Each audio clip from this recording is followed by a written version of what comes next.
William K. Stewart and F. E. Patzak. The New Adventures of Sherlock Holmes, based on the characters created by Sir Arthur Conan Doyle. Episode 5. Sherlock Holmes and the Highgate Cemetery. Narrated by David McCran. On the 16th of March, 1883, we were invited to attend a private meeting on 122 Regent's Park Road in Primrose Hill. It was about a potential investigation, the implications of which we could not have anticipated, that was quick to pique Holmes's interest. We found ourselves in the office of a German gentleman from an industrialist family from Barmen, Rhenish, Prussia, who had recently expanded its operations to England. I did not recognize the elderly gentleman with a long philosopher's beard who sat across from us as a representative of the textile industry, but, quite the opposite, as a prominent critic of our economic system. I became acquainted with his early study on the condition of the working class in England during my studies, although only parts, if it were available in our language. Those that were offered new ideas on socialized medicine. As we were greeting each other, I got the impression that Holmes did not know whom he was sitting opposite from. "You must know," I explained to Holmes, "Mr. Friedrich, or rather Friedrich Engels, is a well-known proponent of so-called scientific socialism and a theoretician of communism. His work carries great political significance far beyond the shores of England." Holmes did not show any reaction. He grumbled and acknowledged my introduction of Engels with a simple nod. "Let's not exaggerate," Engels began in professional English with a German accent. "It was my good friend Karl Marx who discovered the correlations between economics and society, the class struggle and revolution, and justified these using scientific methodologies. During his lifetime, I just played second fiddle, and I did so with utmost humility and gratitude." I had, of course, heard the news of Mr. Marx's passing 2 days earlier in his Maitland Park Road flat. Before Holmes had a chance to blurt out, "Who's that?" I quickly extended our sincerest condolences for the death of your colleague and friend. Holmes's grey cells sprang into action upon hearing this. "Do you perhaps harbour the suspicion," he inquired, "that Mr. Marx may not have died from natural causes? Are we here to investigate a potential capital crime?" "A crime has indeed been committed," Engels replied. "However, it has nothing to do with the recent death of Mr. Marx. He's been ill for nearly all his time in exile here in London. Cigarettes, alcohol, and long, reckless work hours deep into the night exhausted his health. It is most regrettable, and a heavy blow to the proletariat around the world that the work of Marx has ended prematurely, but it is no great surprise." "So there is no reason to question the cause of death," I interjected. Engels shook his head. "None at all, Dr. Watson," he said. "His stomach, liver, skin, and lungs were damaged. Various stays at health resorts, from Carlsbad to Algiers, only brought him limited or temporary relief. In the end, Marx succumbed to bronchitis, as stated in his death certificate." "Well, if that's the case," I argued, "then I don't quite know what we can do for you. What sort of crime did you wish us to investigate?" Engels hesitated briefly, stroking his beard before answering. "Theft. It is a case of theft." It has long been an open secret that Karl Marx had lived in precarious financial circumstances, which is why Engels repeatedly supported him with large sums of money. For this reason, it did not make immediate sense to me what kind of valuable objects could have been stolen from his possession. So I dug deeper. To my knowledge, Mr. Engels, Mr. Marx did not have all too many possessions. I remarked. Quite right, Engels replied and tapped his temple. His wealth was concentrated in his mind. His thoughts, his insights are invaluable. His work is more valuable than the crown jewels, which, when it comes down to it, carry nothing but a price tag. Holmes was slowly losing his patience. Dear Mr. Engels, would you please be so good as to finally tell us what in God's name was stolen? I imagine it is not Mr. Marx's brain, which is now being peddled by a thief. Engels furrowed his aged brow. Please excuse me, Mr. Holmes, if I have kept you on tenterhooks. I cannot entirely refute your conjecture. Just as human labor is commodified in capitalism, so is the human body, and be it in the form of loot. Karl Marx's dead body has indeed been stolen. What followed was one of the few moments in which Holmes expressed bewilderment, his mouth ajar. I found his speechlessness amusing, then interrupted the silence. You mean to tell us, I asked, that the corpse has disappeared? That's right, confirmed Engels. It appears his body was stolen from the funeral parlor last night. Remarkable, muttered Holmes, who slowly regained his composure. Who does such a thing, and why? Now, gentlemen, Engels continued, I harbor the hope that you are the ones who can get to the bottom of this. Money is no issue. Feel free to set your own fee. That's the one problem. The other one is that the funeral has been scheduled for tomorrow at Highgate Cemetery. Guests have already arrived from the continent. It would be somewhat dishonorable to have to bury an empty coffin. It is my belief, therefore, that we must prioritize the return of Marx's mortal remains. Of course, I answered. When we find the body, however, we will certainly be at the heels of the culprit. Holmes nodded affirmingly, but he still wore a dreamy look, for the theft of a prominent corpse was a case after his own heart, bizarre, mysterious, and presumably complex. Before you get to work, however, Engels said emphatically as he rose from his chair, I have another important request. Karl Marx's funeral and his legacy are of immense importance to the proletarian and socialist movements the world over. I would therefore ask you to be as discreet as possible in this matter. The press mustn't find out about this. Certainly, that goes without saying, Holmes confirmed.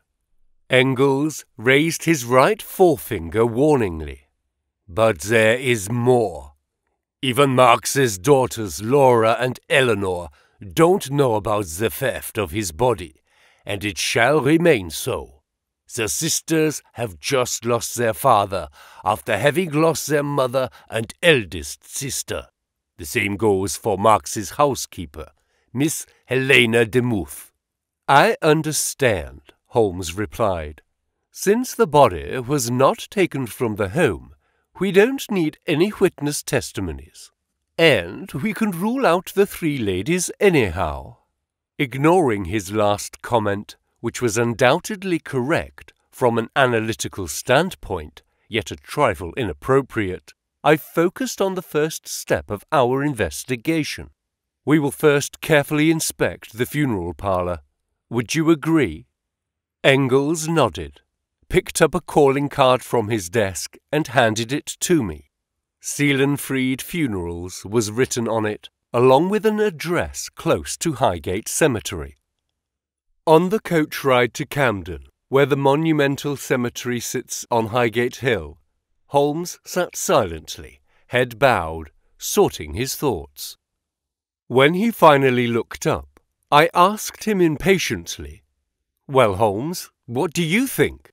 "This is certainly no regular abduction," he answered.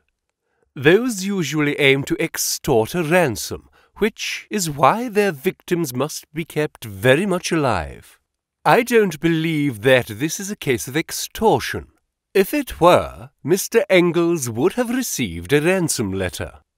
I waited a few seconds for Holmes to share additional and more practicable insights with me, but that did not occur.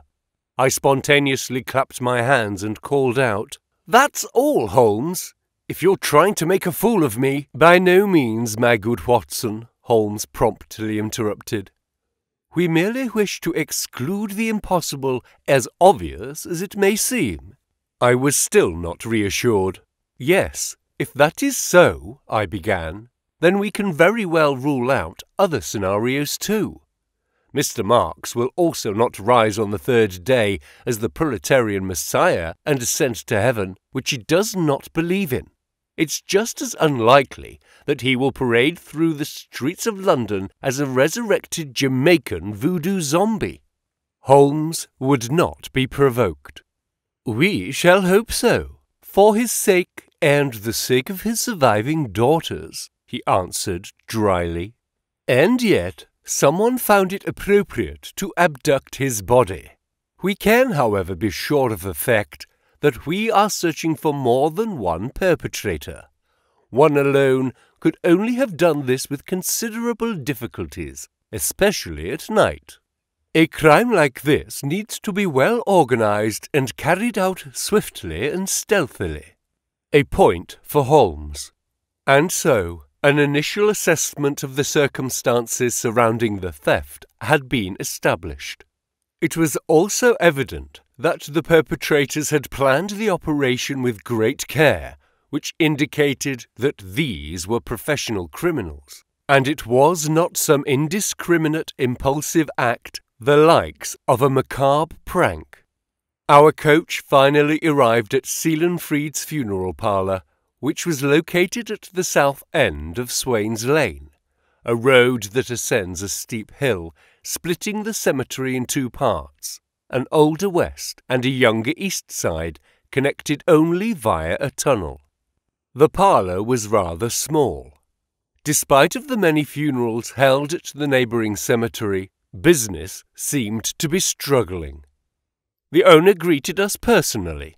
He had no employees. He introduced himself as Jacob Seelenfried, an elderly Jewish gentleman from Prague. Here in London, his customer base consisted primarily of immigrants of all faiths. "It's a catastrophe," he groaned, clasping his hands and looking towards the sky, or the ceiling rather. "For once I'm blessed with the good fortune of having a prominent corpse. I mean customer. I make him look nice so that he hears handsome for his funeral, lay him in a velvet-lined coffin, and then he disappears, just like that. Such a pity." Mr. Seelenfried was visibly shaken. The loss, literally, of a customer, and such a valuable one at that, seemed difficult for him to digest. "Mr. Seelenfried," Holmes began, "unfortunately, we must ask you some questions about the regrettable loss of your customer, Karl Marx." "Yes, if you must," he replied resignedly. "It is what it is." "Have you ever lost a body before?" Holmes asked. The funeral director took offence to the question. "What are you implying? Never in 37 years. Everyone knows. At Seelenfried's, you can rest assured you'll be faithfully prepared for eternal peace. Amen." Holmes nodded compassionately and scanned the parlour. There were no security measures against burglary to be seen. All the perpetrators needed to do was break the window beside the door, reach through it, and open the lock from the inside. There were no other doors in the parlour. "I see," Holmes remarked. "Your parlour is not particularly well secured against unauthorized entry. All you have is a plain deadbolt." Seelenfried was still distressed. "Of course. Why would I expect such a thing? What kind of low-grade dimwits break into a funeral parlour to steal a defenceless corpse? How idiotic!" I could not contain my smile. Actually, I interjected, we don't necessarily believe that idiots were at play here. The more likely scenario is that we are dealing with a team of professionals who have put much thought into the preparation and execution of this crime. Seelenfried looked perplexed and waved me off. Professionals in what? He asked. In applied stupidity, perhaps. They stole a man's corpse, albeit beautifully dressed by myself. But still, just a corpse. I'm ruined. Just imagine if the word gets out. Seelenfried lost a body. That's not exactly a very good reputation. A catastrophe is what it is. Now Holmes seemed to struggle to contain a smile. He then quickly tried to console the poor man. "Do not worry," he said earnestly. "Your client, Mr. Engels, does not want this to get out into the open. That's why he entrusted the investigation to Dr. Watson and me, and not to the police. And we assure you that the press will not learn of this. But you must help us." Seelenfried sighed audibly. "How can I help you?" he asked. "Someone broke in, the customer is gone. That's it, period." Holmes paused and thought. Then he asked the funeral director, "Could you please show us the empty coffin from which Mr. Marx's body was abducted?" Seelenfried agreed with a grumble as he walked to the back of the parlour where various coffins lay atop tables. He waved at us to follow, then froze. "Why did you say empty?" he asked unexpectedly. "Didn't Mr. Engels tell you? The coffin wasn't left empty at all." Holmes furrowed his brow. "How so?" Seelenfried shook his head and said, "Come, see for yourself." He walked to one of the coffins, apparently Marx's, opened the lid, and looked at us dolefully. "Like I said, idiots." We walked up to the coffin. What we saw was indeed perplexing.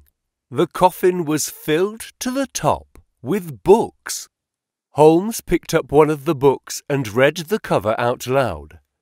Das Kapital Kritik der politischen Ökonomie by Karl Marx. He opened the book, turned a page, and continued. Second edition, Hamburg, 1872. I also took one of the books into my hands. It was the same German edition of Marx's foundational work. There must have been a total of around 50 identical copies in the coffin. Seelenfried raised his arms in desperation. "What does this mean?" he moaned. "Can you tell me what this is all about?" Holmes shook his head slowly. "I am sorry, I can't," he replied. "Perhaps it's just a prank," I speculated, but was not really convinced. Unsurprisingly, Holmes countered. "This seems a trifle too elaborate to be a prank." Then he turned to Seelenfried. "That would be all. I hope you don't mind if I take one of these books for myself." "Only one?" the funeral director asked him indignantly. "Take them all. What should I do with them?" Holmes smiled. "Thank you, but one will do. Please leave the rest in the coffin for the time being." "You bet I will," Seelenfried cried. "I wouldn't dream of tidying up this nonsense. The coffin has already been paid for anyhow." Holmes bid farewell with a simple nod and quickly marched back to the exit while I placed my copy of Das Kapital back into the coffin. As I was helping Mr. Seelenfried shut the lid, he looked at me as a potential customer. "Dr. Watson," he began, "detective work is surely very dangerous. You must deal with all sorts of heinous and brutal criminals. Have you ever considered getting your affairs in order in case you, God forbid, die in the line of duty? I can make you a good offer. Full service, washing, shaving, combing, embalming, clothing, coffin, funeral with bouquets and wreaths. Best price guaranteed in all North London." Although Seelenfried was not entirely wrong to contemplate these things, I was averse to organizing my premature demise. "Thank you for the offer," I answered politely. "However, I'm not currently planning to depart this life. Perhaps another time. Good day." I made my way to catch up with Holmes. I was almost at the door when I heard the funeral director call, "Think about it. When you're dead, it's too late." The long ride back to Mr. Engels' office on Regent's Park Road was rather monosyllabic. Holmes leafed through the 600-plus-paged De Capital, at times absent-mindedly and other times frenetically. Every now and then he sounded out a German word. He nodded frequently, shook his head sporadically, and laughed twice. He then snapped the book shut, looked up and announced, "I understand." I did not even try to hide my surprise. "What do you understand, Holmes?" I asked dutifully. "It's relevant, my dear Watson," he explained. "It is a most astute analysis. If what he writes is true, then our current economic and social system indeed cannot continue to be justified. No wonder that Marx's opponents wish to bury the book together with the author." I did not quite know what to think, particularly as multiple questions popped up in my head at the same time. For now, I just wanted to ask one. "Holmes, did you really read the whole book during the ride?" "Most of it," Holmes replied.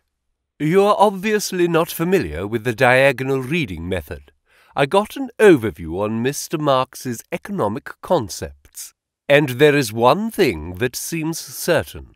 This capitalism of which he speaks is the most intelligent and organized form of thievery in human history, and all within the framework of the law.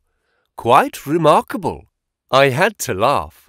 "Oh, for heaven's sake, Holmes," I cried. "Have you become a socialist now?"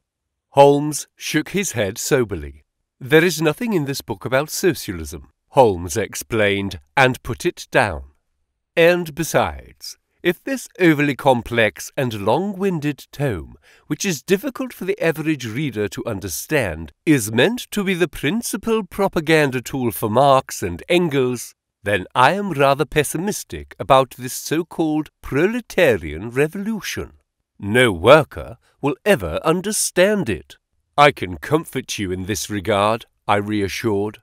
"Socialist literature is as ubiquitous as sand on the beach. It even comes in trivial, understandable formats. Mr. Engels would surely be glad to give you a catchier pamphlet." Holmes shook his head. "I personally have no use for it. I understood Mr. Marx. His observations are scientifically correct. I just question whether the great philosopher also considered that it is one thing to analyze the world, but a vastly different thing, and that is what matters, to change it." I wanted to bring up Engels again, just as our coach arrived at its destination. Back at the German industrialist and communist's office, Engels introduced us to a guest who had since arrived. The gentleman was a contemporary of Engels, with a similar beard and eyes. "Mr. Holmes, Dr. Watson," said Engels, "may I introduce you to my old friend, Mr. Wilhelm Liebknecht, parliamentarian in the German Reichstag for the Socialist Workers' Party." Liebknecht rose from his chair and shook our hands. His English was quite understandable, since he, as we later found out, had spent several years in exile in London, where he met Marx and Engels over 30 years ago. "Mr. Liebknecht," Engels explained, "traveled here from Leipzig as quickly as he could. He is scheduled to hold a speech at the funeral tomorrow, representing the German working class." "Aren't there any anti-socialist laws in effect in the German Reich? Are you even legally free to practice your profession?" I asked Liebknecht. "Quite right," Liebknecht replied. Bismarck's socialist laws prohibit any kind of officially organized political activities. I, however, was voted into Parliament directly, so as long as I don't act in the name of the party, everything is officially legal. You must know, Engels added, Mr. Liebknecht and his comrade August Bebel are very successful in Germany despite of their government repression. They are exemplary for the global socialist movement. And yet, Liebknecht continued, arrests, expulsions, raids, and prison sentences are everyday occurrences. We are constantly surveilled. I'm certain that Bismarck has dispatched a couple of secret agents to keep an eye on me here in London. Prussia is everywhere. Holmes, who had been silent, cleared his throat. Gentlemen, he said assertively, time is short. Has Mr. Liebknecht been briefed? Yes, he has, Engels confirmed. We can speak freely. Then I'll get straight to the point, Holmes continued. Unfortunately, I must inform you that the whole affair has so far proven difficult.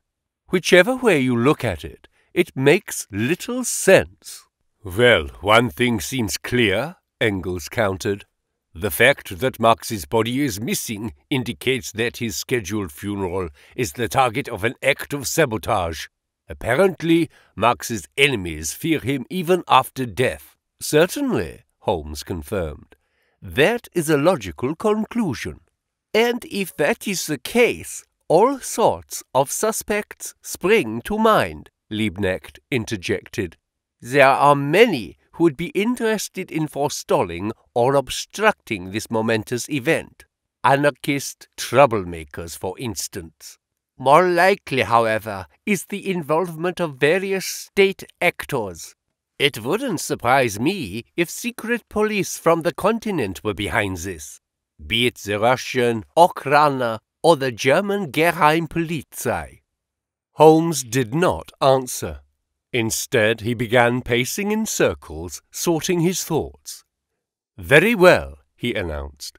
If their aim was to prevent the funeral from taking place, we will foil their plan, proceed as scheduled, and see what happens. You want to bury an empty coffin? Liebknecht asked, astounded. Holmes smiled. Why no, the coffin isn't empty, he replied, and laid his copy of Das Kapital on the desk. Despite of some trepidation on the parts of Engels and Liebknecht, we decided to go ahead with the plan. Let's face it, we didn't have a better one. The next morning, Holmes went to the cemetery, where he met with the mourners, which, as wished, consisted solely of Marx's relatives and close friends. In addition to the two German socialists, who were familiar with the case, the group consisted of Marx's daughter Eleanor and her fiancé, the English socialist Edward Aveling, Marx's son-in-laws Paul Lafargue and Charles Longuet, both from France, his housekeeper Helena Demuth, as well as several of his closest and oldest friends. Meanwhile, I was tasked with making sure that the coffin arrives at the cemetery safely. Mr. Seelenfried and I were at his parlour making some final preparations when I got a strange feeling. We never checked to see whether there really were just books inside the coffin, and the fact that it was not left empty could have been a cunning invitation to go ahead with the funeral, just as we had decided to do. Perhaps the perpetrators wished just that, and we fell squarely into their trap. Seelenfried was not very pleased to see me emptying the coffin book by book. He only began helping after I, having grown slightly annoyed, explicitly asked him to do so. Once we had removed all the books, we discovered an unsettling surprise indeed. 10 sticks of dynamite on the coffin floor. I was upset at myself for our negligence. The dynamite was surely part of some plot. In its unignited state, the dynamite posed no danger to us, as I had to repeatedly assure Seelenfried. To trigger an explosion, one would have to manually ignite the short wicks with a match, for example, and wait for them to burn down. Naturally, this would have been an impossible task underneath all those books, which is why the purpose of this setup did not make sense to me at first. "That's not a very practical death," remarked Seelenfried. "Being blasted into pieces by dynamite. What's left to bury? I can tell you, Dr. Watson, even the best funeral directors, and I humbly count myself among them, find these kinds of cases immensely challenging. Once I only had a left foot to work with." That was the last thing I remembered Seelenfried saying before I was struck on the back of my head with a powerful blow, causing me to drop to the floor and lose consciousness. I regained consciousness in complete darkness and immediately noticed that I was gagged, my arms and legs tied. My head was pounding. I tried sitting up, but immediately hit my forehead against something hard. Rolling to the left and to the right, I bumped against walls on both sides. That is when I realized that I was trapped in a coffin. Since I could not see anything, I tried sharpening my other senses. Although the coffin was lined with fabric, I felt something uncomfortable poking into my back. The sticks of dynamite! I was in Karl Marx's coffin, and it was moving. Slowly my memory returned. After I had been struck, the following must have occurred. The perpetrators, who returned to Seelenfried's parlour, knocked us both out and laid me into the coffin. I wonder what happened to poor Mr. Seelenfried. Disguised as movers or funeral workers, they handed the sealed coffin to the cemetery staff at the main entrance as arranged. They must have prepared some kind of excuse for my obvious absence. Then the funeral procession began, with the coffin being rolled along on a handcart. But then I realized the scope of the plot. It was an assault on the funeral procession. One big bang would wipe out the figurehead of the international socialist movement, Mr. Engels, as well as the highest ranks of German and international social democracy.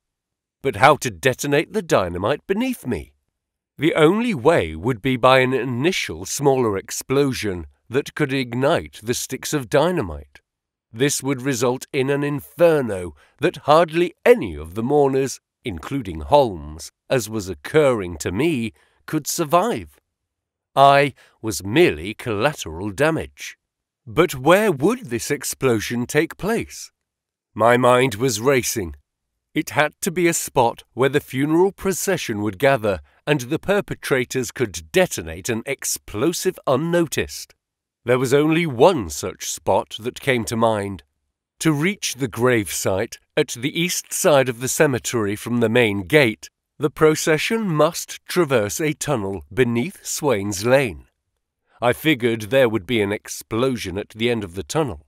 Timed correctly, this would detonate the dynamite in the coffin. For the mourners, there would be little chances of surviving the blast. At least, I would avoid getting buried alive. My coffin rolled on inexorably over the bumpy cemetery path. I was slowly beginning to feel resigned to my fate when I sensed the oxygen beginning to run out. Seelenfried's quality coffins were even airtight. I gathered my last strength and kicked the lid with my tied feet, the tips of my shoes knocking against the wood. Once, twice, 3 times. I threw myself from side to side, trying desperately to rock the coffin. I knocked my knees against the lid, even my forehead. The cart finally stopped. I could hear voices, then the sound of knocking against the coffin from outside. I took a laboured breath and shouted, accompanied by a powerful kick.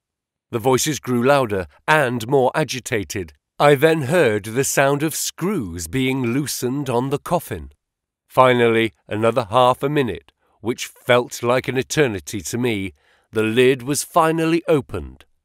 I had never been so glad to see Holmes's face in my entire life. He untied me immediately, after which I was able to breathe deeply again. Holmes helped me sit up, and I saw that we were less than 20 yards from the tunnel entrance. It had been high time. "Holmes," I panted, "a minimum of 2 assailants are hiding at the end of the tunnel." I slumped down in the velvet-lined coffin and lost consciousness once again. I later learned what happened after I had blacked out. Mr. Engels made sure I was brought to a hospital. Holmes, Liebknecht, and Marx's 3 sons-in-law climbed over walls to reach the east side of the cemetery. That is how they avoided the tunnel and were able to surprise the lurking assailants from behind. As it turned out, there were indeed 2 of them. Outnumbered and confronted with Holmes's revolver, the culprits did not resist. When they identified themselves as members of the German secret police, Liebknecht took the opportunity to give them each a pedagogical slap in the face and asked them to send his conspiratory revolutionary regards to the Kaiser and Chancellor in Berlin. There was no doubt that the agents would be able to deliver Liebknecht's greetings. Holmes handed them over to the London police, but, as per the international spy trade, they were soon exchanged for 2 British secret policemen who had been detained in Germany and returned unscathed to their homeland. Meanwhile, the body of Karl Marx never left the funeral parlour. The perpetrators had hidden it in an unused coffin, which they stored in the cold basement of the parlour for the time being. What is more, when the secret agents led Holmes and Engels to Marx's body, they discovered that the agents had also lain poor unconscious Seelenfried inside the same coffin, an experience the good man could have certainly done without. The plan was to bring Marx's body to Germany at a later date. There, his body and brain in particular would have been dissected and thoroughly examined in order to gain knowledge on human intelligence and the revolutionary spirit. Naturally, this is total humbug from a medical and scientific perspective and could have only been conceived of in Germany. But it never came that far anyhow. Instead, the funeral took place with some delay, but with dignity and in the presence of the deceased. I was told that Engels and Liebknecht spoke wonderful eulogies. The public was never informed about the difficult circumstances surrounding the ceremony. I myself only recovered slowly from the events that unfolded at Highgate Cemetery. The memories of these, being trapped in a coffin and imagining my imminent demise, took on a traumatic character. I was long plagued by anxieties, extreme mood swings, and insomnia. Only since I have been receiving psychological treatment from Dr. Kurzman have I been slowly able to process these. In doing so, I have finally gotten myself to bring this case to paper. A few months after the closure of the case of Karl Marx and the Highgate Cemetery, Friedrich Engels stopped by on Baker Street one morning. He inquired about my well-being and thanked us again for our help. "I truly hope," I said in jest, "you didn't lose another friend, dead or alive." "Not to worry, Dr. Watson," Engels replied. "At my age, I've survived most of my friends anyhow. No, I'm here to personally deliver our newest work, fresh off the press." He pulled a heavy book out of his bag and handed it to Holmes. "It's the 3rd edition of Das Kapital. I've been working on it intensely over the past several weeks," Engels explained, "incorporating several addendums and refinements, all in the interest of Marx. Thank you again, Mr. Holmes, for your notes. They were most valuable for the revision. Holmes nodded humbly. I am grateful that I could help. But you didn't mention me in the foreword, right? Engels waved his hand. No, I didn't, he reassured. Just as you wished. I was taken by surprise, because Holmes did not mention corresponding with Mr. Engels on Das Kapital. By the way, Engels continued, I am presently in the process of reviewing Marx's estate. He was planning a second, perhaps even third volume of Das Kapital, and left behind a large amount of handwriting material. Even so, I hope to be finished with editing the next volume within 1 year. Would you be so kind as to take a look at the manuscript once it is ready? It would be my honor, Holmes confirmed. Engels sighed. Thank you. It's a pity that you and Marx did not have the chance to meet each other. You share some similar characteristics. Your meticulousness, your broad perspective, your astute reasoning, your careful observation skills. Marx would have liked you, and you certainly him. Well now, I must bid you adieu.